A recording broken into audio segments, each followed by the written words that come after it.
Happy Sunday. This is still an adjustment for me to try to get into the whole video mode to do these live shows. It's getting easier and easier. But as you can see, we have a new set. It's part of the excitement, part of what we're also going to reveal today after I do my little demonstration. But it's all very new, and it's all to sort of replace some of the things that I used to do in the past, stage shows where I'm behind the curtain and then I come and I'm nervous as anything. In fact, I try to keep busy with my hands right behind the stage as right to the minute, and then I just tell them to push me out there so that I just have to be forced to do it. And then I'll fumble with words for the first 5 minutes. And then once I touch my flowers and once I start the design, I get in the flow. And I'm trying really hard to get that kind of a feeling back again, because as we've all experienced, this whole sort of, the shutdown and the whole, the situation that we're in is much more prolonged than we had hoped. So I'm so glad that I have my son, Colin, who's kind of helping me out so that I can still get my message out there. I can still be teaching out there and sharing what I know, because when that's not happening, that's when it's really, really difficult for me.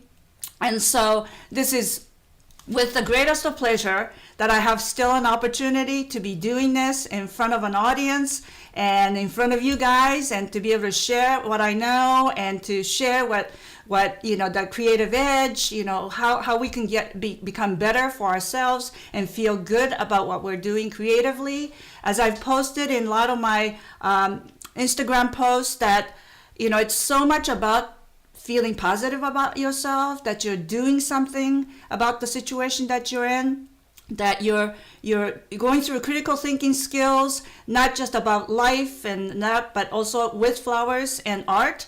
And that as we practice this every day, it makes it possible to not spin into the negative, that we spin out of it and become much more positive. And I really feel like we can deal with life so much better.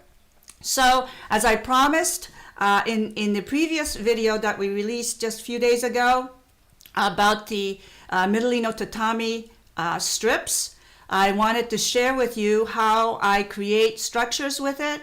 And I say structures or sculptures, or we can also relate it to a vessel, so that we're creating something that will hold flowers, that will flatter the flowers, that will complement the flowers, that makes your work one step more exciting than just designing in a container, in a vessel or purchase container. Because everybody could have the same container, but what you do within it can be very different. And by adding a little extra something, and that's where a lot of these MIDOLLINO structures for me come from, is adding that little extra artistry just distinguishes your work from some of the others. And we all want to have something that we feel like, I really created something really, really wonderful. So I wanted to share with you what I do with these MIDOLLINO strips. So let's get started. So the first... I'll just say we have a comment or saying James Malloy. Oh, hi. That's hello from Virginia. He says, no, really awesome to see you. This is just one of the best things about these live shows, is that I actually have people out there that I know is watching, and that's really exciting. So thank you for joining us. So I'm going to start out by showing you an example of a vertical version that I've used with the MIDOLLINO tatami strips. And so I just want to share with you what I built, just because I built it on the wood block, like I did in the very last YouTube live, I think it was. So I didn't want to do this as an example because we've used the wood block before, and I want to share with you another version. But I do like the wood block very much because it gives you a base, and it's not a container. So that's really what removes this from your typical arrangement in the vase.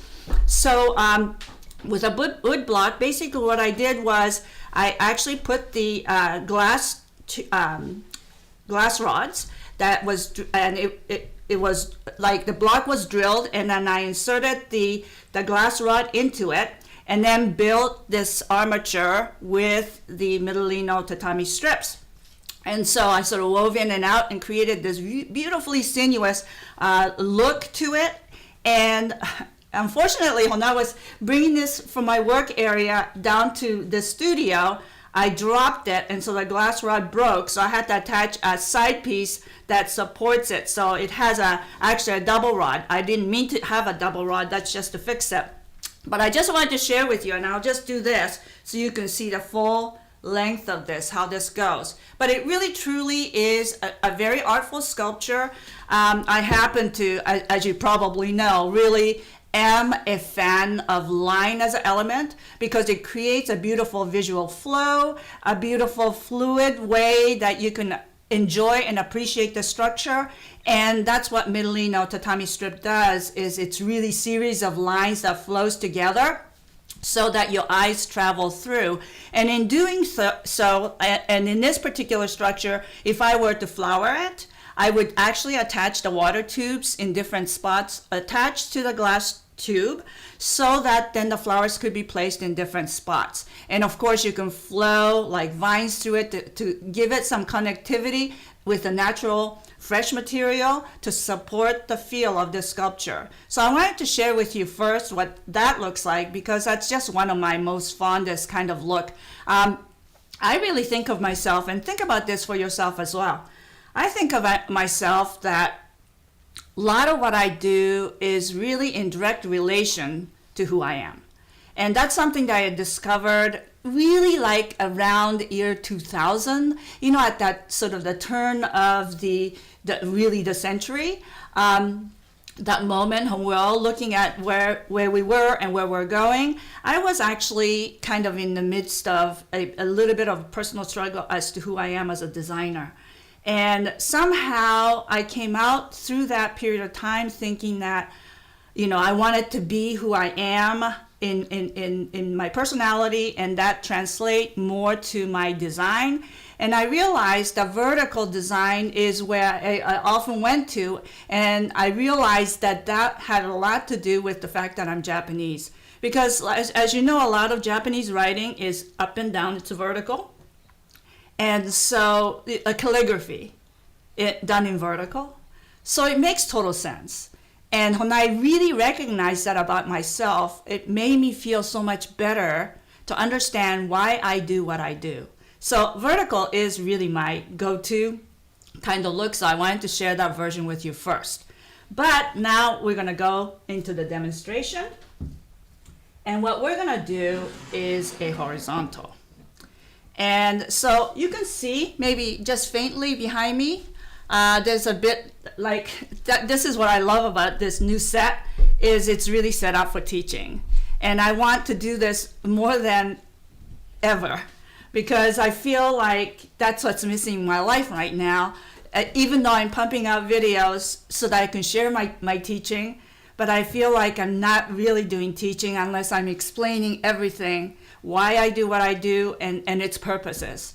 So anyway, I started out with a sketch, and I thought really hard about it because I do a lot of just straight horizontal, but I wanted to do a horizontal that has a lot more personality. And so I sketched this out to give it like, so it's asymmetric also. So with this sketch, you can see that if you split this exactly in half, the two halves are not exactly equal, that it's asymmetrical, but it's balanced because one side is a little bit heavier and busier than the other. That allows for that kind of that whip. And I love that kind of thing, you know, where it's really about release. And to me, the word release means like freedom, like it's reaching out to be free.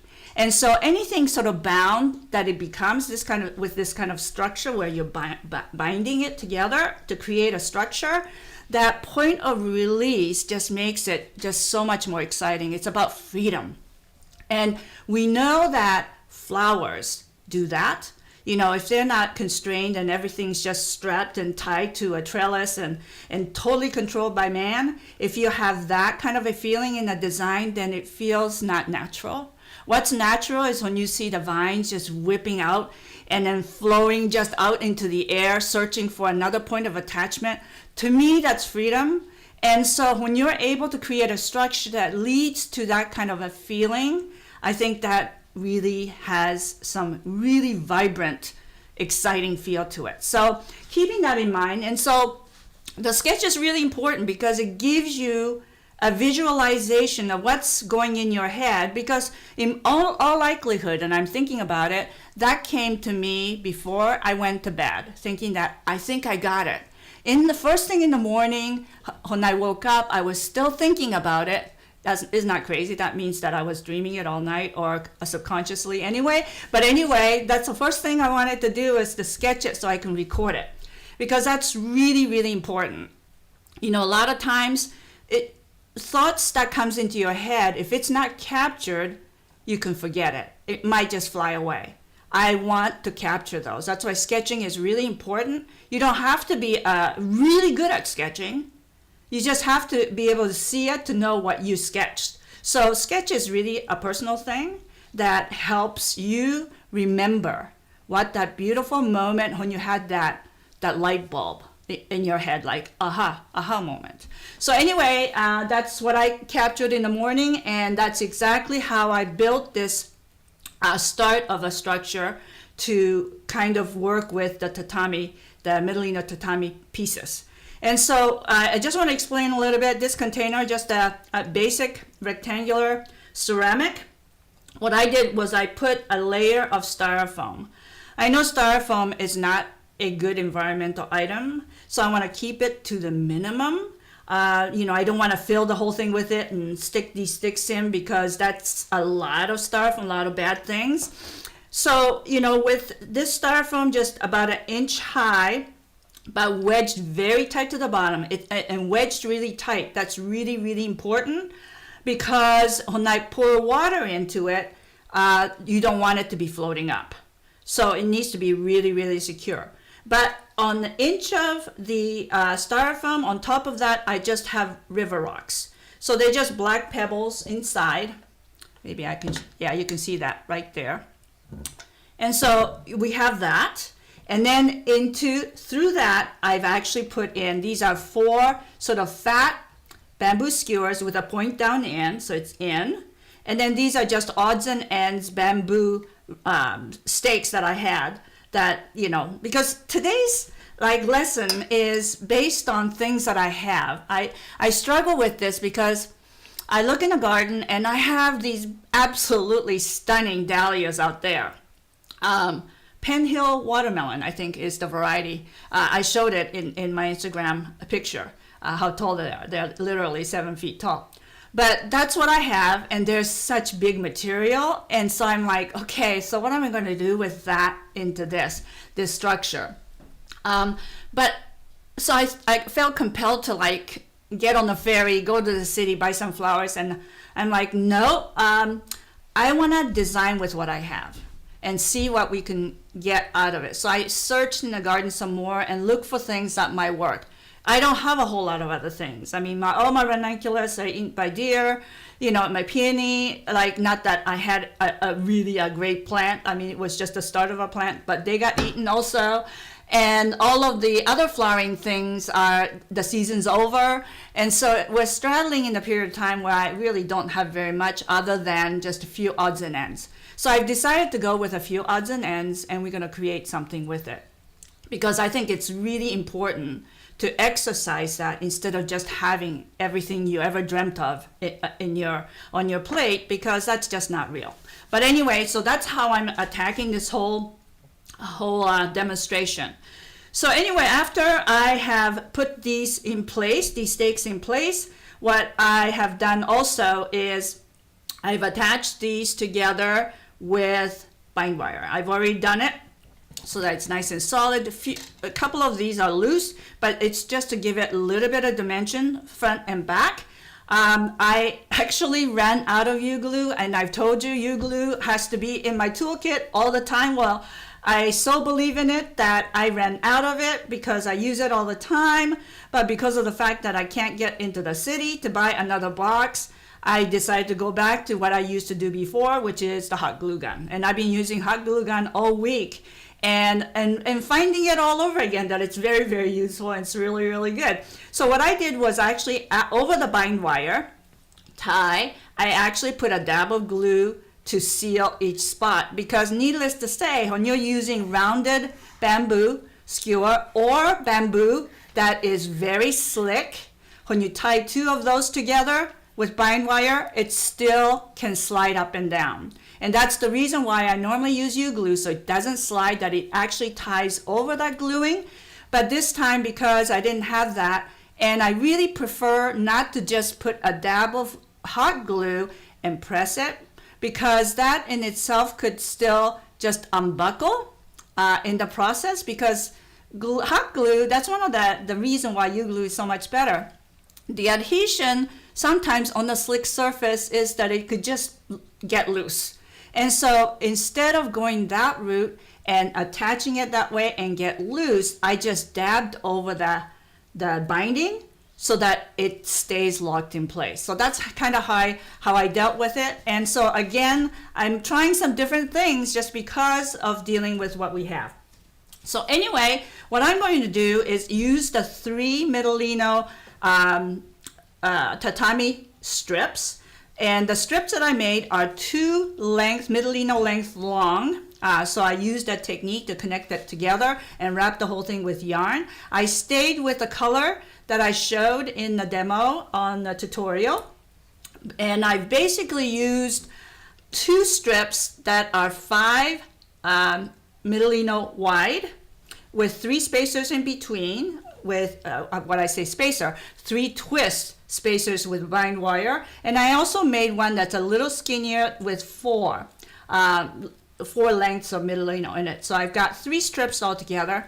I really feel like one strip, and a lot of times when I do a workshop and I get my students to make, I want them to make 2 strips. And they say after they make one, because it was tedious, it's their first time, I totally understand. But they're tired of it. They're like, it took too long and I don't want to make any more. And I'm still sad when I hear that, because it takes at least 2 of these to make something substantial. One strip does nice little touch, but it doesn't make a sculpture.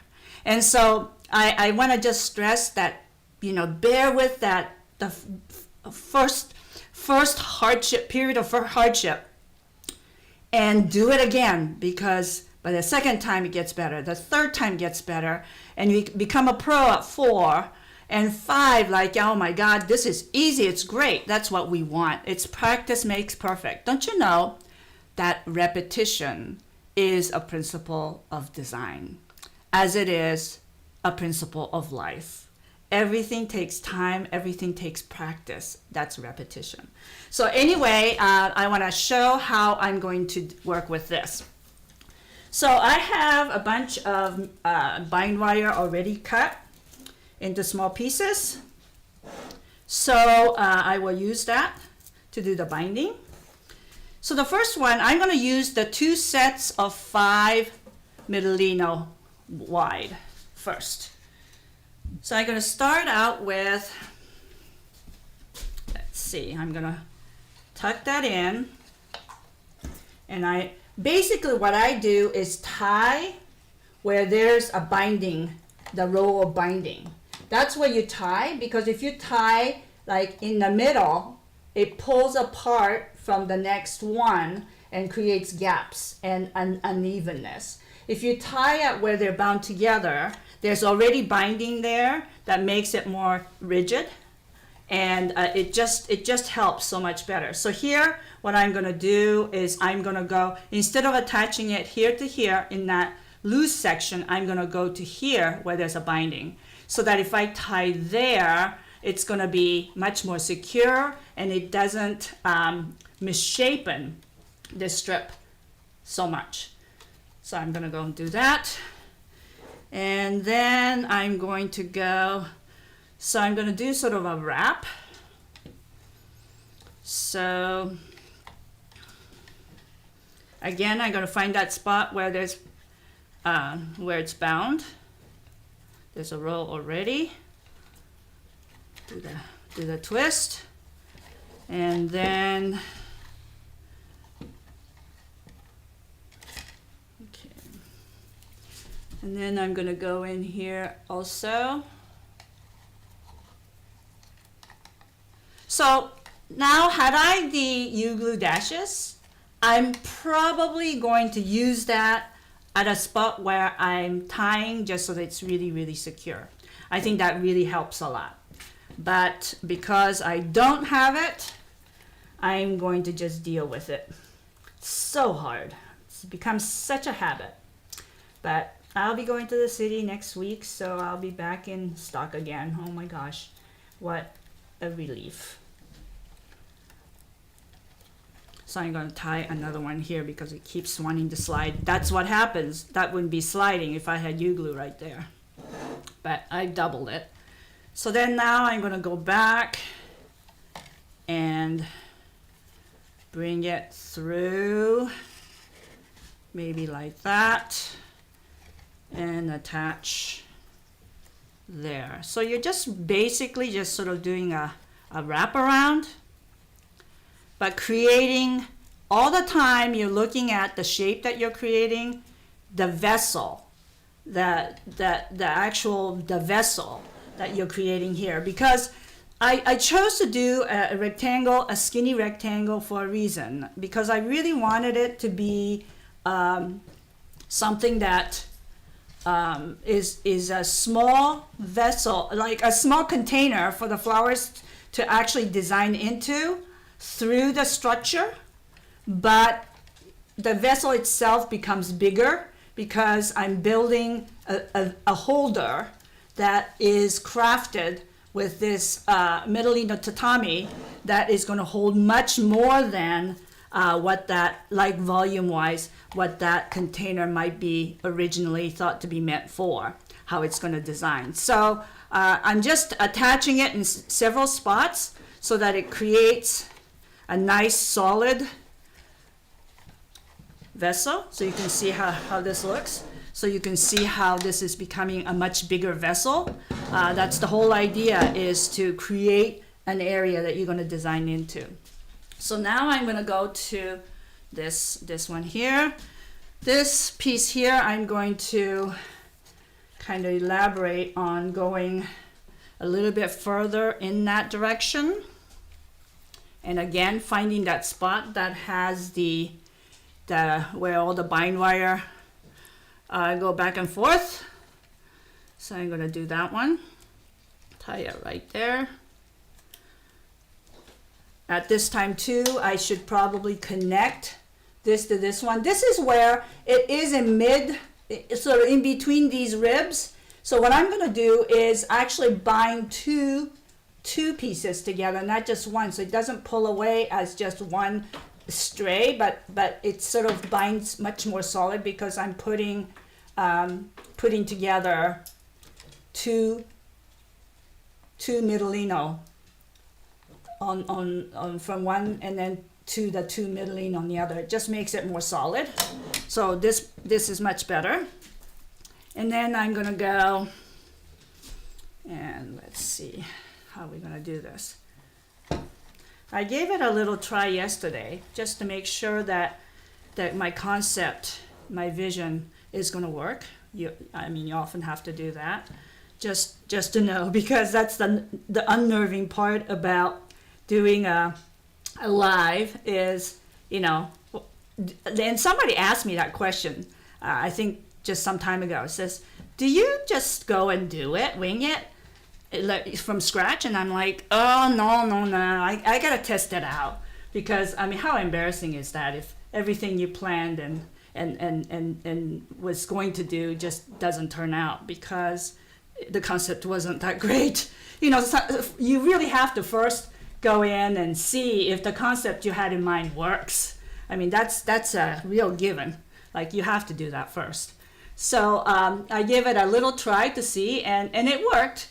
But that's the only thing I've always believed in, doing the final finish, like not complete it, Just try it to see if your concept works. And I've always practiced this when I used to compete, is I would try different techniques and methods in advance so that I know it worked, but I would never actually finish a piece, a competition piece, ahead of time. Because what I find is the first time that I do it is almost always the best, because it was new to you, so you're really excited about it. So it makes it possible that when you actually do it, complete it for the first time, to see the finish is like you're so excited about how it turned out. So the first time you do it, always turns out like so amazing. Like you just, secretly on your own, personally, like I wouldn't do this in front of other people. But in my mind, like I made it and say, oh my God, it's so beautiful. I can't believe I did that. That's kind of what you want out of your piece, right? So to finish it and love it, and then to rebuild it all over again, because you always think, oh, the first time I made it was the best. It turned out so good then. But now I'm trying to copy what I did the first time, and the duplication never quite have the same excitement. So I really believe in never doing the final piece to the finish, and so that the excitement is always there when you're building it. I found that as I traveled and did shows, I try not to do exactly the same identical piece, even though I loved it the next time, because I could easily fall into that trap where I'm not liking what I made. And I keep thinking, like, the last time I made it, it turned out so much better. And the worst thing is to even say that on stage, because I've done that before and think that was stupid. So, there's all those moments that I draw from. But I do like practicing to make sure that this flow works, and you can see how this is turning out really great. So different from the vertical, isn't it? Because this one is not just the horizontal as that vertical was in the other direction. This has got undulation. It has ebb and flow and weaving in and out. You can see how beautiful a vessel this is turning out to be. And this is a reason why I love these other techniques that complements flowers, because it's the addition that you can create that makes your design more special. Because as I said just minutes ago, that each time I do this, it turns out different. And each time you hope the difference is better than from the last time, so that it's a constant striving to do better work. So now I'm going to go in, and what I really want to do here, and maybe we'll start there, is I want this to kind of flare out. So that's the reason why I have this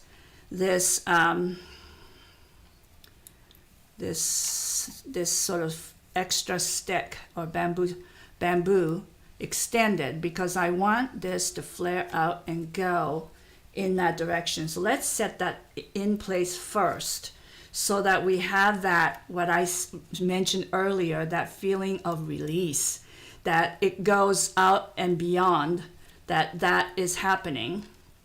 So I'm going to do that now, so it's built in, because I don't want to run out of the extension just when at the end of it. You don't want to do this at the end.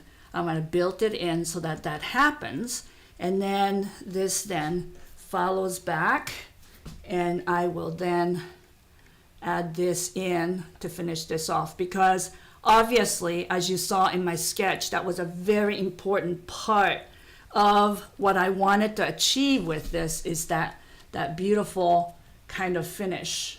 And I could actually make this a little bit narrower like this by folding it, so that it doesn't have that wide band look.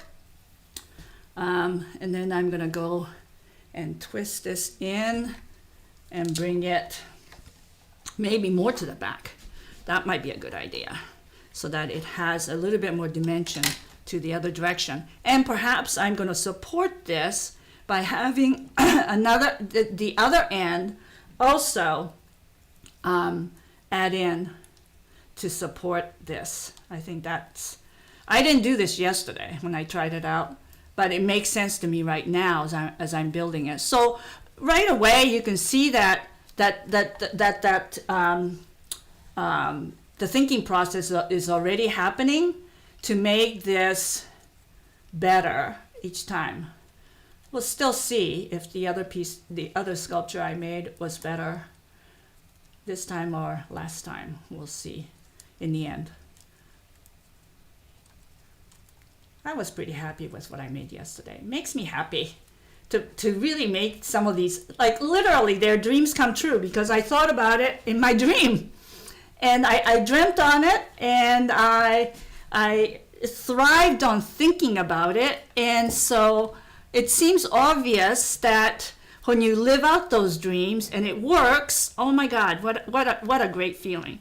That's what designing is so much about, is you're just really, it's nothing but just fulfilling your dreams of what it would be like if I made this. What would it be like if I made that? You know, that's the excitement, isn't it? That's what I think. And so anyway, this is kind of what I'm feeling right now, although I feel like this one could do more. So how do I make this stay up there? Find the spot like we talked about. I'm going to just stab that in right there and bring this together. Again, I can't emphasize enough how much more help it would be for me to have U-glue. I'm having definitely U-glue withdrawal. But anyway, this is kind of what it's looking like. I think yesterday this went up more. Oh my God. I kind of like that. Is it possible to make it a little bit more so? You know, maybe I'll do it with a grass. But you can see how this looks. So this is the vessel.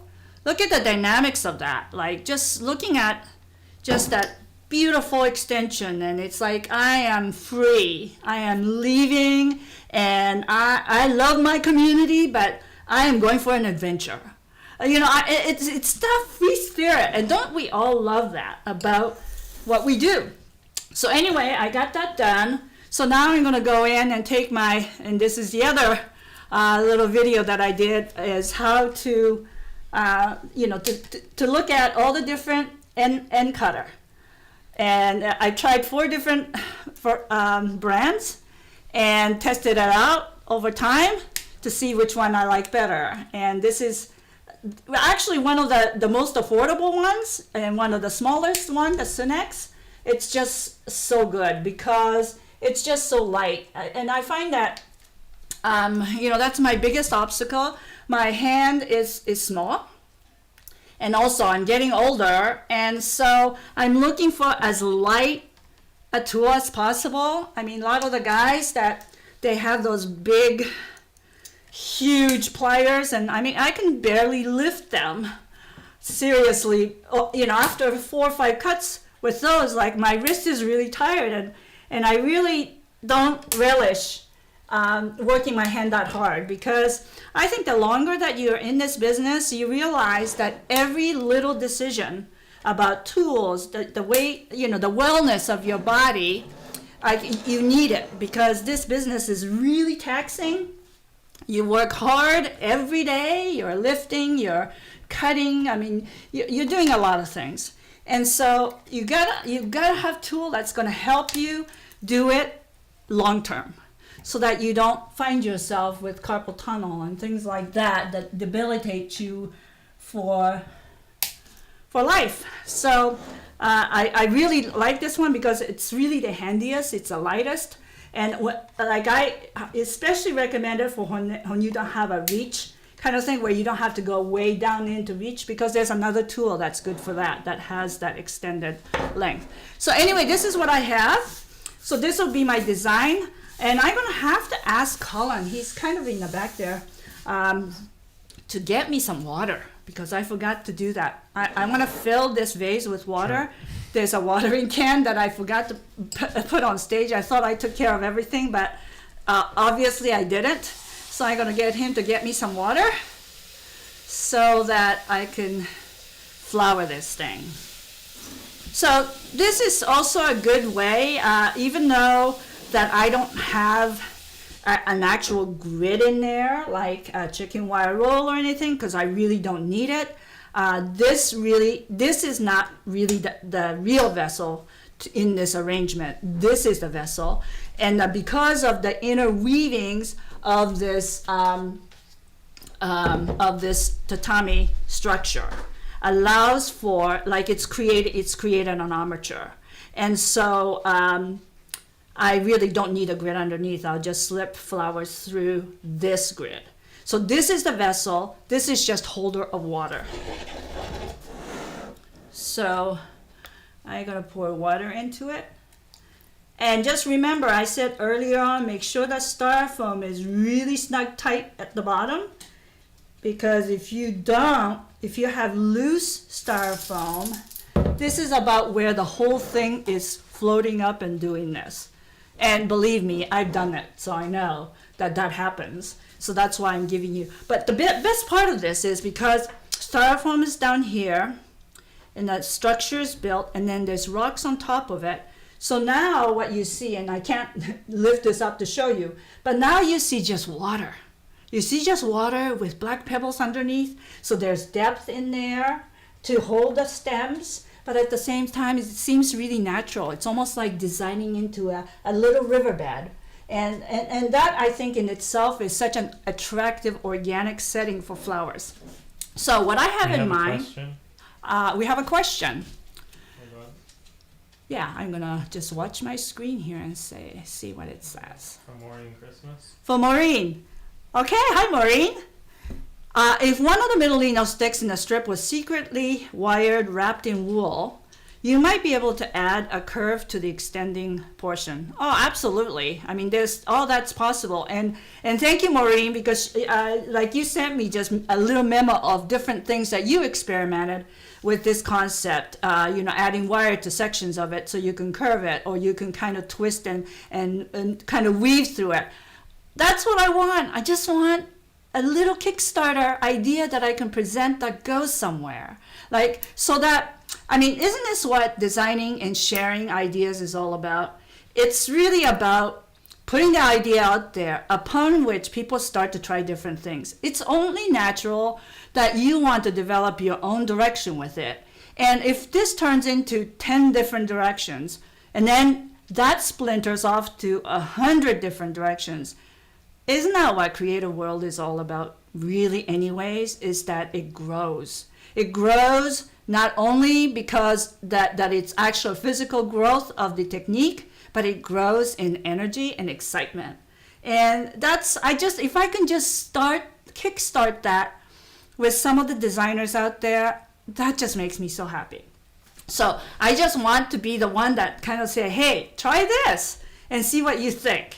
And then I want to see you make something. And just recently, I had someone post with one of those columns, Shonda. I saw her post with one of the columns for installations, and I'm like, oh, I'm so happy that the idea is being used and that people are enjoying the result of that. The more it spreads out there, the more exciting that our whole community of creators, the makers, can feel that we're making some headways to reach out to the consumers and show them what is possible. So, this is what I'm hoping to happen here. So as far as the structure itself and all these sticks, I just want to mention this, all these sticks, not the tatamis, but the sticks. I just leave it just like this because I don't ever cut anything off until the design's done, and then I trim it down so you see less of it. But up until then, you never know that it might be useful, because the worst thing is, and I've done this too, well, I cut it all down and then I start the design, and I'm thinking like, oh, I wish I left that stick because I can attach it to there. And so, just these are the little tips. They're little tips, but it goes a long ways, because the worst thing is to get rid of it and wish you had it back. You can always take it away afterwards, but you can't put back what you took away. That's a big lesson. So anyway, next I'm going to design, and oh my gosh, this is so hard, because I have these beautiful dahlia, but you know what? They're so big. They're just so big. Like, look at this. Like, oversized for this, but Yeah, she didn't want to go outside to look at them because she was worried they were going to be too big. yeah, you know, it's just like, oh my God, like, and you know what? I also hate to cut it when it's small and I don't allow it to go to full bloom. Like, that bothers me just as much. But you know what? What it does is make us a little bit more respectable of what we have. And I really have experienced that, because before I would go to the wholesaler and buy a whole lot. And, you know, my son Colin's like, Mom, we don't have a budget for that. But I want it. And then I find myself with all these flowers that I needed little bits and this, that of, and then that I end up not using it, or I feel guilty, so I have to make something really quick to make it worthwhile. And, you know, it's kind of a fixed mode rather than that original intent mode. And so, anyway, so what I'm going to do, and this is probably the reason in my mind when I was designing from the other side to build this structure, that I created a bigger vessel here so that it can actually accommodate this. So I'm going to actually go in here on the back side. So the big one is go on the back side so that it sits into that cradle. Okay, wait a minute. This is too long, actually. So I'm going to cut it again. And so that it sits into it, like on the back side. So you can kind of see, ooh, let's see the effect of that from the back side. So it's like, well, you're seeing the back side, but that's what it is. And then I'm gonna take another one that's not quite so big. Wait a minute. Yeah, I think this one. And work to the front side so that I'm developing the front and back. So it's something like this. Well, you can kind of see it, right? Yeah. So there, and this one is facing a little bit to that direction and forward. And you'll see a little bit more of that as I develop this further. So I'm gonna actually work with the dahlias first, obviously. So I'm gonna take this one here that's a little smaller, less developed, and I'm gonna take this one, and let's see, I'm gonna go heavier on this side because this is the side that's a little bit more, more of the, that I want to develop into the heavier feel to anchor, because this side is sort of the flying side. So the flying side, I'm looking at this yet smaller, and hopefully this might fit into that side. The facing of that is, I want it a little bit more in diagonal. So maybe it's something like this, and this can support that. And of course this one here, which is the extension. So I do want to actually work this in as well so that it's part of that freeing bud. So you can see that because of the structure that I built, it helps support. And this one here, I could actually make it so that it fits into that spot right there. So it stays, it gets woven into that little maze. And this one as well, maybe like so. So that it sort of flows. And then maybe I'm gonna actually take away the leaves because, so that you can see the line better. So maybe it's something like that. And then what I wanna do is, actually I have Crocosmia, too few, I wish I had more, but this is all I have. And perhaps with that, I could actually make this part come true. Because I really wanted something that actually gives you that beautiful flow. This one needs to have a little bit more of a diagonal. So there's that. And then this is all there was. I mean, we have 2 huge clumps, and they were loaded just not so long ago. But now we're reduced down to very few. Just down to these 2 meager. I mean, they're not even really great specimens, but it will do to make the point. In fact, this one here, because that went back that way, so maybe this one will come to the front. So it's working diagonally through this structure. I think this is nice. So, and I'm gonna cut away this little smidgen of something. And then this side, this is a freeing side. This is a side that's kind of like this. So I want to do that with it, with the foliage. I'll show you this in a minute. I'm just going to weave it through so that it repeats the feel of, I'm going to show you this right now. So it repeats the feel of what's going on with a MIDOLLINO, the tatami. So I'm going to do that with all of these. So I'm going to just repeat that, the sort of looping or the curvilinear flow. So, you know, this is kind of how and it's by repetition. And we talked about practice makes perfect, repetition. Also, repetition of the intent. And the intent here is on this side, it's about loops. And on that side, on the other side, it's about release. And so that's what I'm doing. So, okay, so this one. There's so many things that we do as part of exercising the elements and principle of design that when you put it to practice and explain it in such a way, you'll truly understand why it's such a very important theory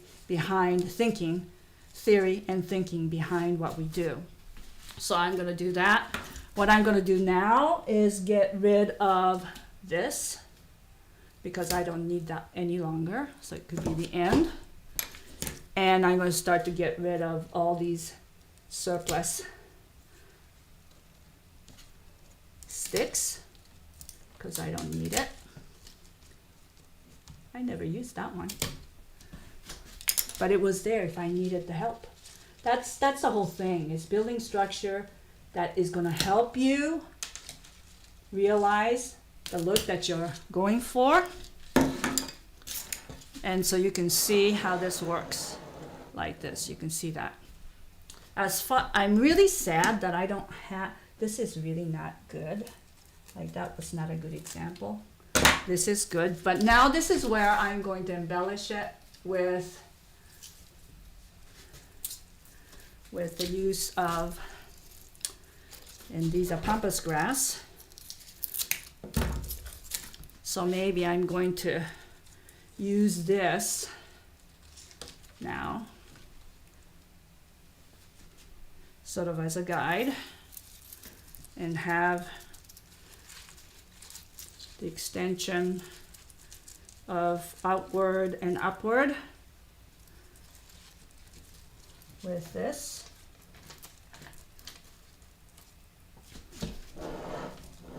Oh, yeah. Everything I make always is way too big. That's one of my, I guess they always say that a small person likes to make big. It's really not an inferiority complex. It's really... Yeah, I'll just say that it's always a challenge setting up the set to figure out how big the final thing is going to be. Yeah, because I actually, any photographer I've ever worked have had the same problem. It's like, you could have made it a little bit more within the frame, they say. But then I say, but I really wanted that. You know what it is? it really is economy of means, because I think that's where it comes from. The whole idea is because I want to create something that visually looks bigger than the value that you put into it. So it's really economy of means. Is it's really trying to maximize what material you have and what it can do for you. So we have a couple comments and questions. Yes. So Susan Stockwell, hi, beautiful, inspiring. Thank you. I just hope that this kind of gets you thinking, thinking of making something. Is it on there? Okay, there's Marianne Arun. Thank you for the question. What aftercare do you give your arrangement so that the flowers last as long as possible? Well, of course, actually there's pre-care before too. You want to make sure that you're designing, that you've cut your flowers and there was proper care and handling to go with that. So that would be, the preservatives, etc. But then after the fact, the water itself that's in here also has preservative, because that will make it last longer. Making sure that every insertion is in water. And this is one of the things that I obviously love about this kind of mechanic, is that there's lots of water. It's not whether foam is soaked or whatever. It's like I know that there's water and the stem is in water.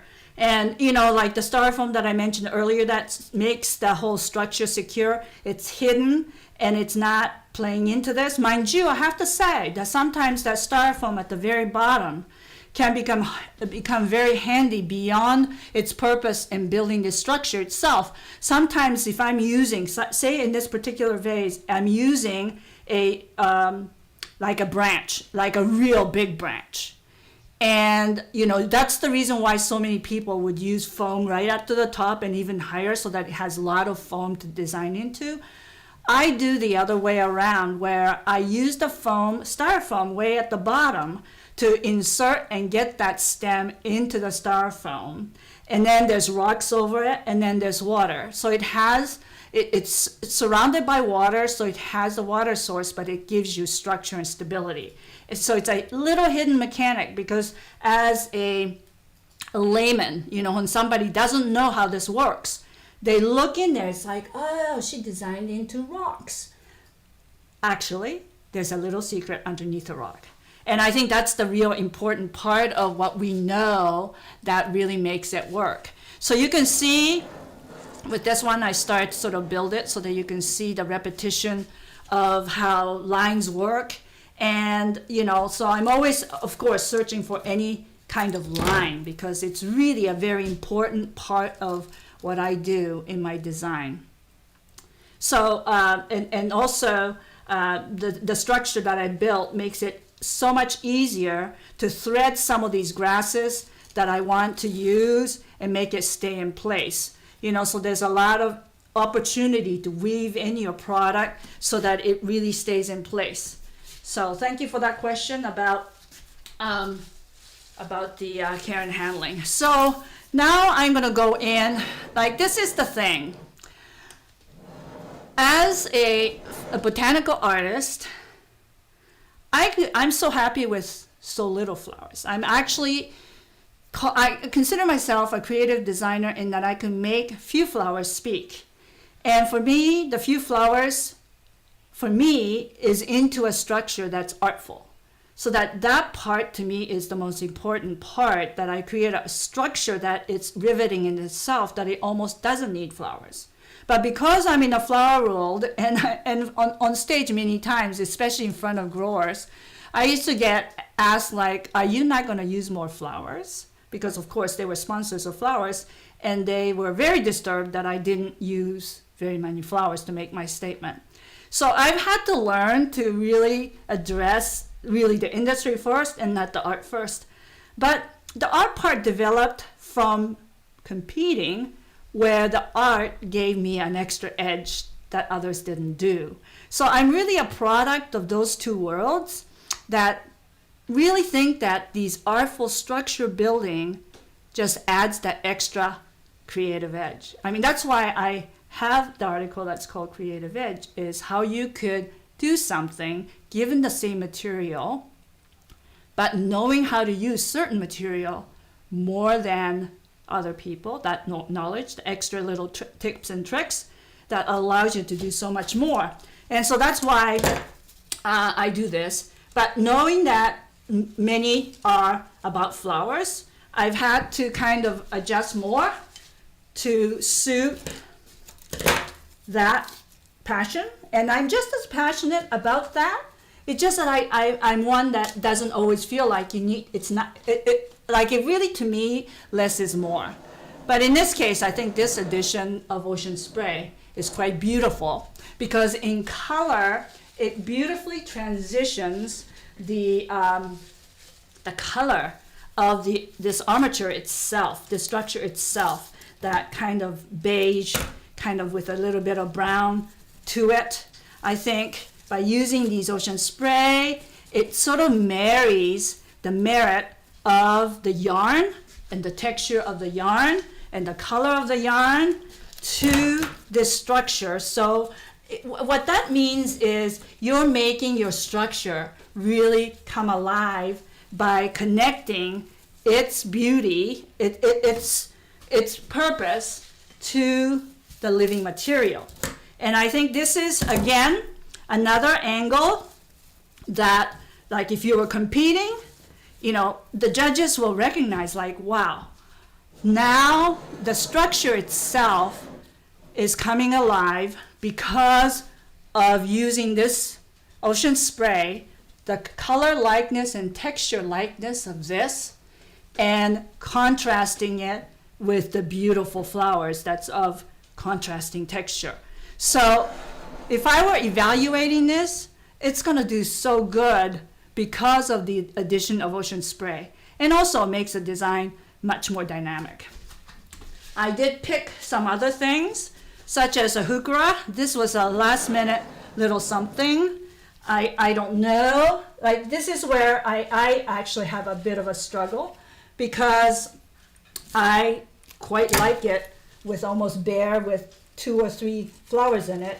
That starkness does appeal to me, but one of the things that I've learned with social media is that as you post, you're seeing if people like it or not. And you know, sometimes like when I do things that are really spare, it doesn't get as much likes. And I'm like, oh, I thought it was so good, but nobody likes it. Like that's really disheartening. So, you know, you really learn, you know, especially when you're in business, you have to create what people love because then you're gonna sell more of it. So, you know, this is what I learned from social media because it becomes like really a survey of what will be embraced and what will not. And that's been very, very helpful in understanding what would be a good thing to sell. So I did add the hukura to the front there, as you can see. And I do like it because shape-wise, I'm looking at the screen here. I can see myself there. It's like so awesome, which is really awesome. But what I can see on the front side is that beautiful dahlia, and then the texture, the fussy texture that connects to this tatami, and then anchored by the hukura that's a little bit darker, kind of in a full tone, that picks up the copper and golden centers of the center of the dahlia. And you know, that on the front side and back side, and furthermore, the Ocean Spray spilling out to the front, and then it flows and spills out, snagging, and it flows. It's very dimensional, it's very fat, and it flows to the back side. And let's see, I can't see these hukura as well, but anyway, so the color is carried through from front to back, and I think that gives you the visual flow. There's a certain intent to make your eyes travel, which is really a very important part of designing, so that it's not like you see it and that's it. There's more to see. So now I'm going to see if I want to use something like this. These add-on is really totally personal. Like I say, I'm more of a minimalist, and I'm actually quite happy with much less. But the pulse of today's not only consumers but designers too, young designers too, they like using a lot of flowers, a lot of material. And so what I like about what they're doing, and that's really cohesive to my way of thinking also, is I really do like the organicness about it. Kind of trying to be able to build a vision of what's it like in a garden and the love of the garden. And so I am enamored by that whole concept, and I'm always willing, if I wanted to go more flowery, to go to that direction where it's obvious that the big influence is the beauty of the growing flowers. And so I can buy into that quite well, and I'm happy to add that sort of inclusion into the design so that it's very organic and very much like what you'll see in the garden that is so lovely. I love that. So I'm going to just add that in as well. So basically, this is maybe what it's looking like. And this is so crazy because Colin's telling me to push it to the back of the table. It's because that's where the focus is. Like, there's so much more you have to know, and you have to practice to make this thing work. This whole digital age, like, I am so not there yet. I'm learning every day, but anyway, that's been the exciting part of it as well. So this, I think, is my final design, but you can see that unlike a design that's using these components into this vase without the structure, without the tatami structure, the difference of that versus with, it just gives you that added handmade look that is always appreciated. It's artful because of it. I was able to extend more because of it.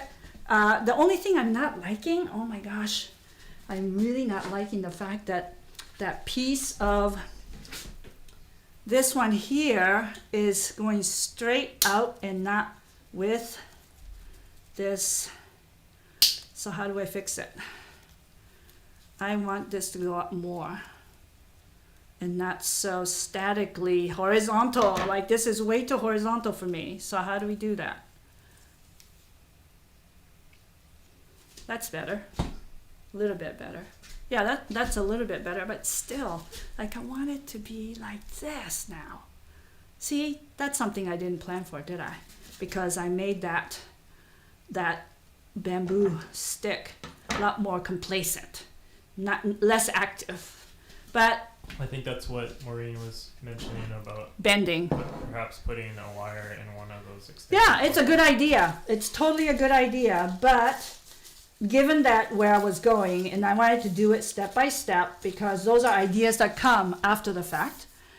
But really, in retrospect, I should have gone, with all it needed was that stick to be angled up.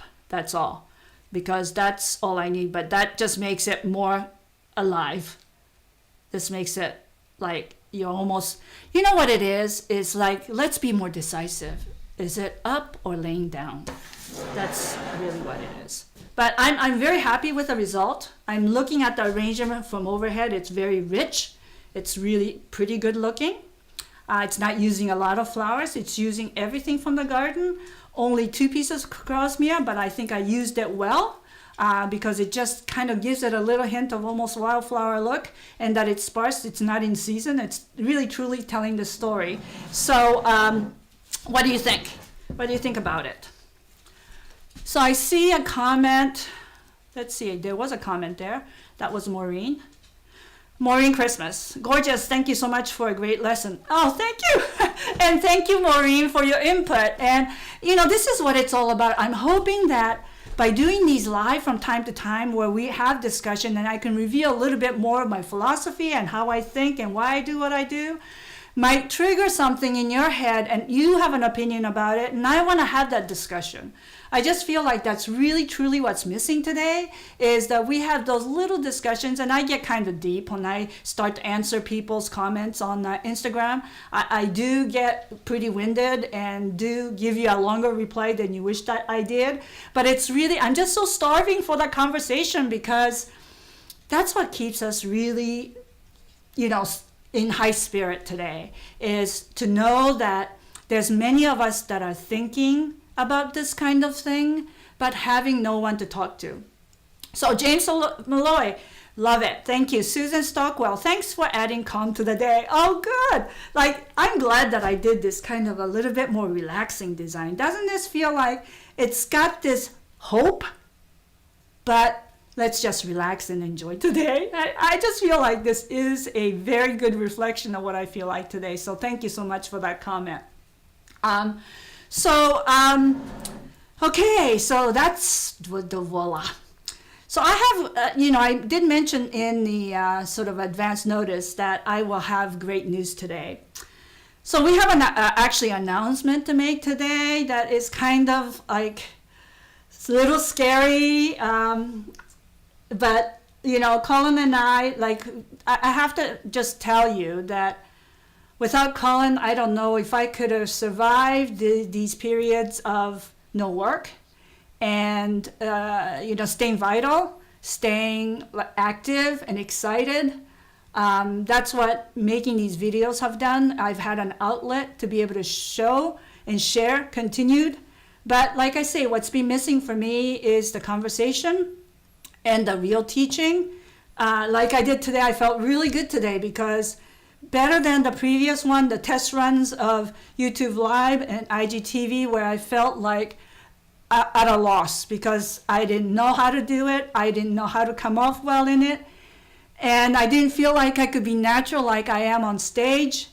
And today I woke up and I said, I'm going to try when I'm on stage, where things flow out of me and I feel so good that I can share all my thoughts with you that's going through my head. So this announcement that I have today, I'm going to get Colin to play a little video so that you can see what we're about to do. Hello, everyone. We can all agree that 2020 has been tough on everyone. But for me, the silver lining has been that it's forced me to transition to this place my son Colin calls the digital age. With scheduled events, stage programs, and hands-on workshops wiped off my calendar, we literally resuscitated this YouTube channel back to life in April. And while it's been a challenge making it my day-to-day routine, we've seen the level of interest and support this channel has received grow each and every month. So with that being said, I wanted to give you, the amazing supporters of this channel, something that I hope you're as excited about as I am. Today, I'm launching my Patreon page.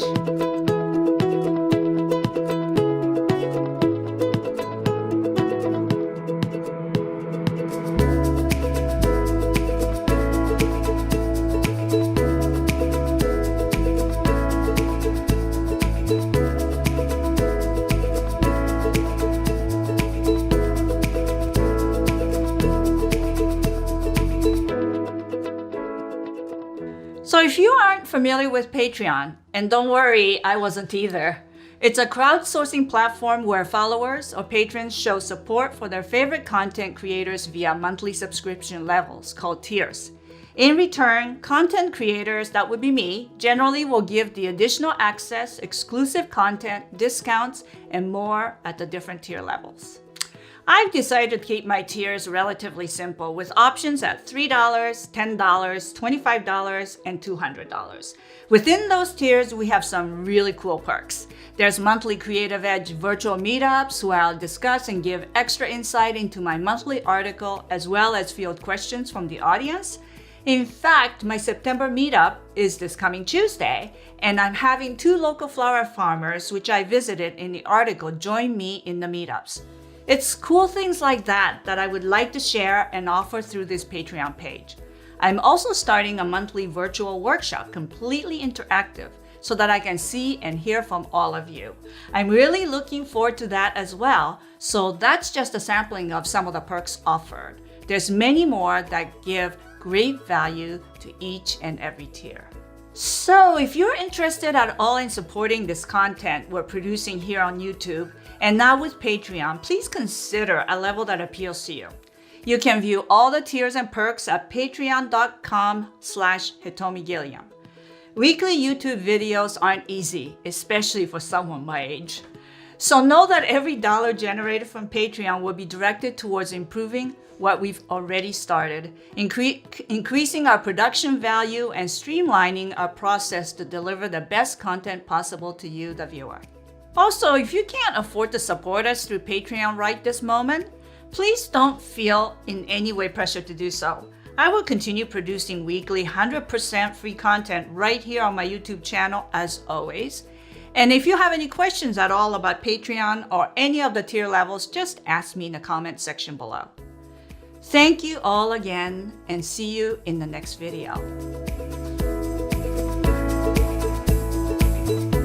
So you're back. So what do you think? It's so scary. But you know, I really have needed a day job because my day job's kind of disappeared.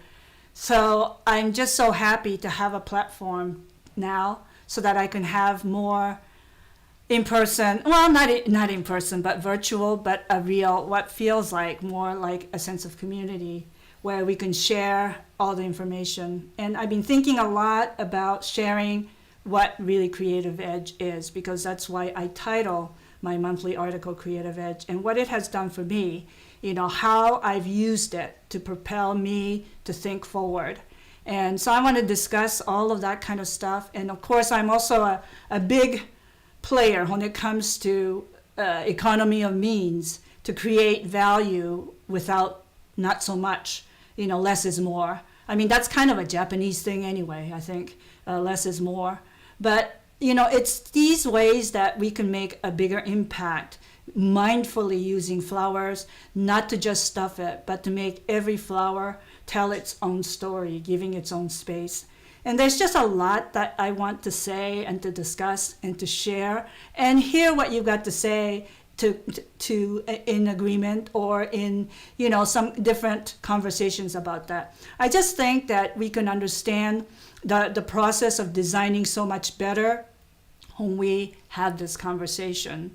And sharing all along from not just me to you, but for each one of you to each other, being in one place to bring up things that's of concern or of excitement or what have you. I just think that that is the community I would like to build in my own little way, because I so appreciate everybody that's come into my life that I've been able to share with and learn from them just as much as I show them.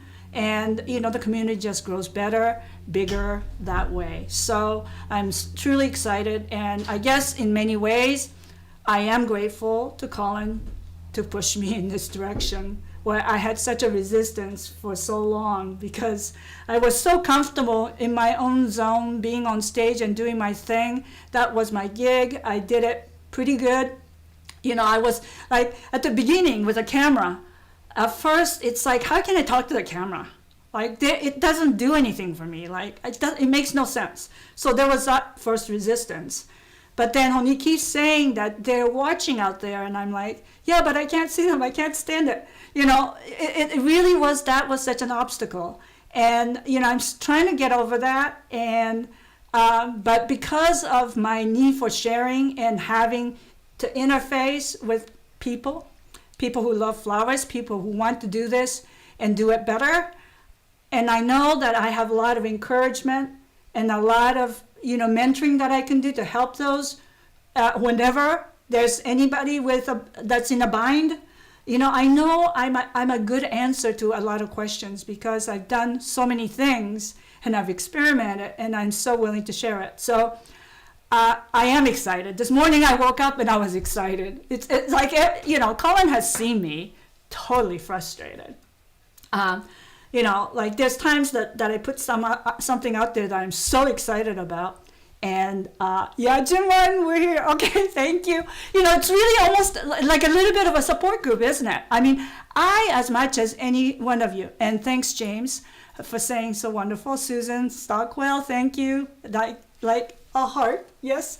You know, it's we all need each other to be stronger and to believe in ourselves. So, you know, because, you know, like there's some downtrodden moment for me when I put myself out there with some of my most favorite ideas and nobody likes it. You know, that's what social media does, is it's a popular vote.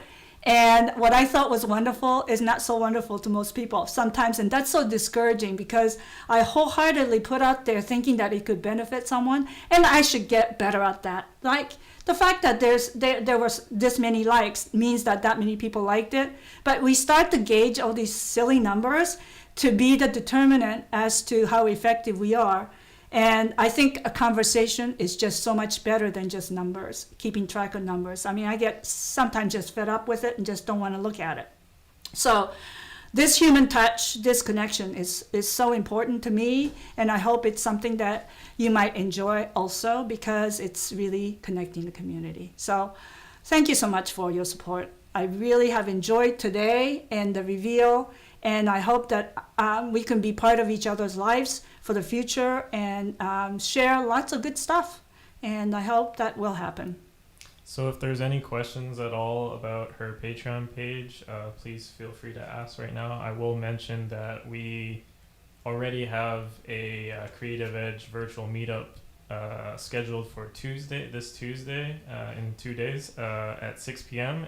And we are lucky to have joining us a couple of our local flower farm growers who were part of the product providers. Article. Yeah, so and really these meetups that happens every month, because this is only for the Patreon subscribers, and what it is really an in-depth look at the Creative Edge article that I publish on the first of every month that reveals through my website and also through YouTube. It's like, if you don't belong to Patreon, doesn't mean you don't get it. You will get the Creative Edge every month because that's part of the YouTube collection of videos. But the meetup is where we talk about it. So in depth and Q&A, and I can reveal more of the story and more than what is done on the video and the article.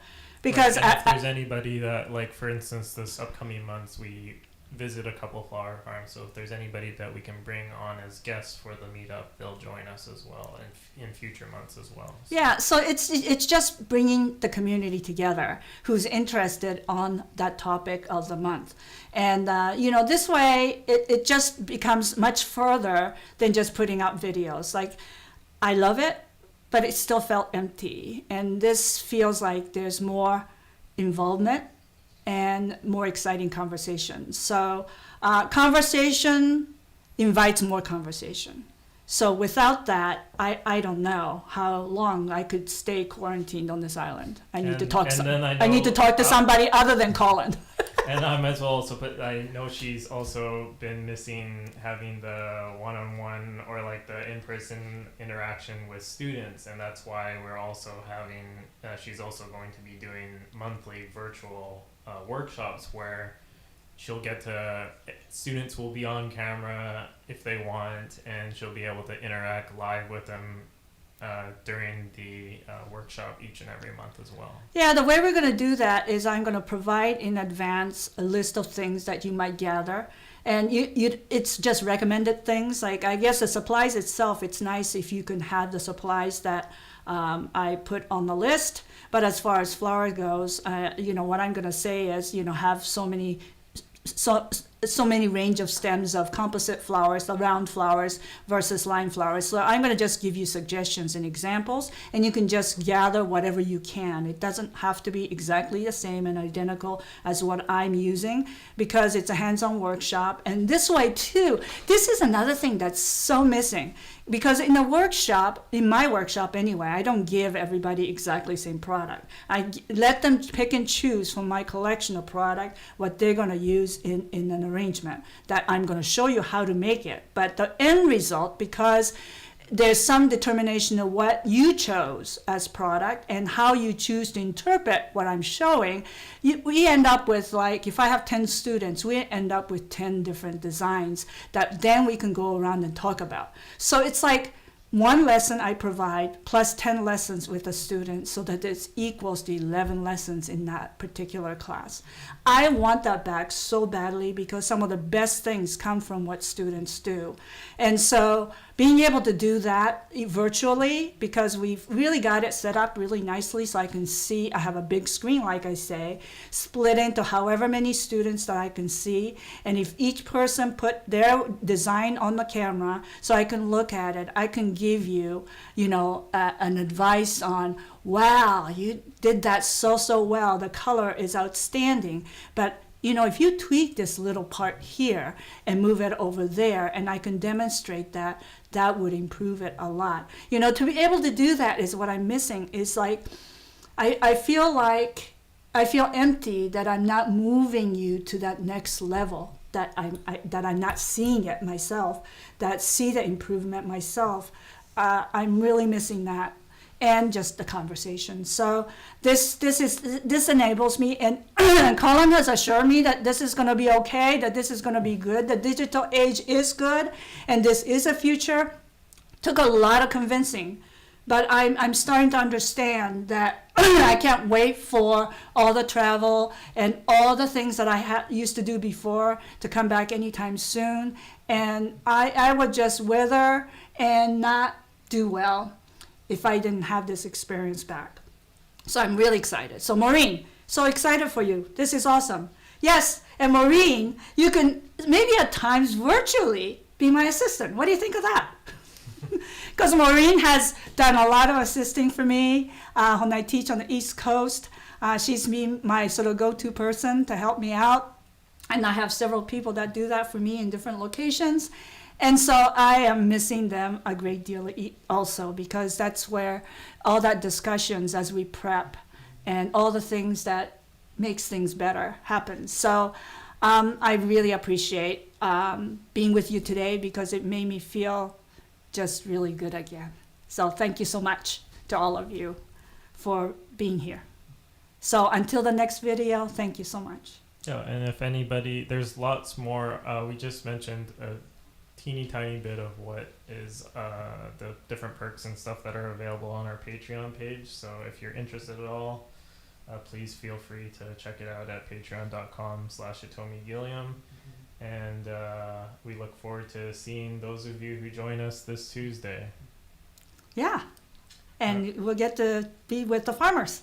Yep. I think you'll love it. You'll love it. All right. Thanks, everybody. Thank you. Have a great day.